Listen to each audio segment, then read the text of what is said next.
The National Security Agency knew about the internet's Heartbleed bug for 2 years, but instead of telling the public, decided to use the flaw to gather intelligence. Bloomberg News reporter Mike Riley broke this story and joins me right now from Washington. Mike, tell me, how did this all work?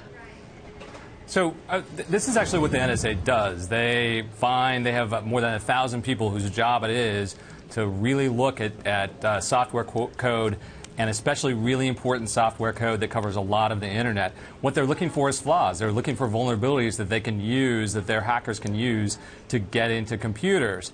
If you contrast that with the open source security community, they have a small number of researchers who spend a lot of time trying to maintain the integrity of the code, and they just missed this one. The NSA did not. So they totally missed it. I mean, what does that tell us about our own ability to regulate and prevent these kinds of things from happening? I mean, I think this is a really important moment in people's awareness of internet security. I mean, one of the things that we know is that code has flaws in it, and that those flaws are used by hackers to access our sensitive information. The most motivated people on the planet to find those flaws and to use them are intelligence agencies, not just the NSA, but China's intelligence agency, Russia's intelligence agency, Israel's intelligence agency. They devote a huge amount of resources to do this. They have a lot of equipment. They have a lot of very sophisticated techniques. They will look and they will find these vulnerabilities. It's probably not, given what we know so far after the Snowden leaks about the depth and breadth of the NSA's surveillance capabilities, it's probably not a surprise that they found this particular bug, especially since one of the things we now know about it was it really wasn't that hard to find if you were looking in the right place. There just weren't the right people looking in the right place. All right, Mike, thank you very much. For more on this, I want to bring in Ghostery Senior Director of Research, Andy Call. If you remember, former NSA contractor Ed Snowden spoke just this past month at South by Southwest, and he actually recommended using Ghostery to prevent organizations and companies from tracking your online browser preferences. Well, that's an interesting endorsement. Yeah, it was pretty good. We were happy that he thought of us that way. All right, so explain to me what Ghostery actually does and how it protects your identity online. So every time you visit a website, there's a myriad of companies that are trying to track your activity to see what you might be interested in, so that they can advertise to you later. So a pretty robust profile of you can be built just based on your browsing activities and your browsing history. So what Ghostery does is it shows you all of this stuff that's happening mostly in the background. Most of it's completely invisible.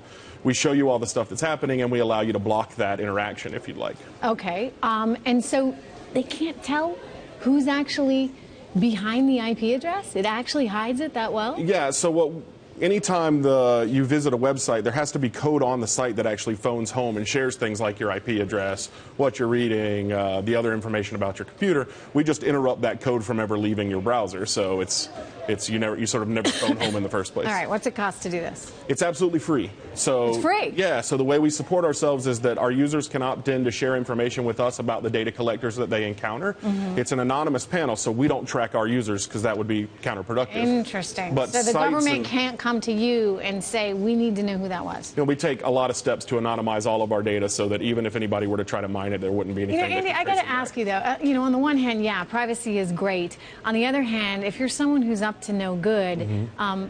It might be nice that someone could actually track you down. Sure. Well, from our perspective, it's not a matter of saying that more or less data is a good or bad thing. I mean, I think we're all moving into places where, we wear devices that sort of quantify our life, and we do a lot on our phones that collect a lot of data about us, but we just think it should be a transparent process where you should know what you're getting into when you're getting into it. Okay, you should know what you're getting into when you get into it. Yeah.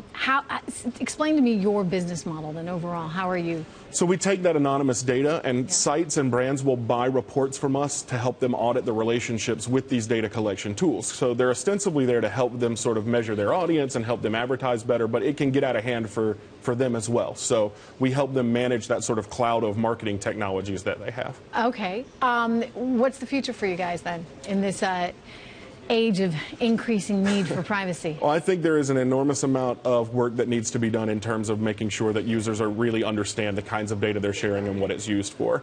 I think that we can get to a place where people are comfortable about sharing data if they really understand exactly how it's being used, later in the future. Yeah, I think that's everybody's sort of concern here. How much data really can be collected on all of us. Right, and as long as I understand what it is, I may be willing to make the trade-off. Like if it's a scenario where you're going to do better job sort of giving me advertisements that I'm interested in, okay, maybe I'm okay with that. But if it's a scenario where you're sharing information about my personal health or browsing habits with the government or something like that, that may be something that I want to stem on my end.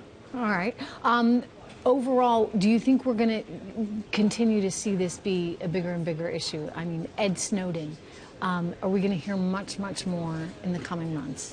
Absolutely. I mean, there's sort of an immovable, an unstoppable force against an immovable object, which is we're all sharing more and more and more as technology allows us to quantify our lives more and more and more. So there's going to be more data out there, right, to use, and so we're certainly going to continue. See a hero in your mind? Snowden? It's a big debate. Yeah. Look, I think anytime anybody makes it more transparent, that's a good thing. So absolutely, yeah.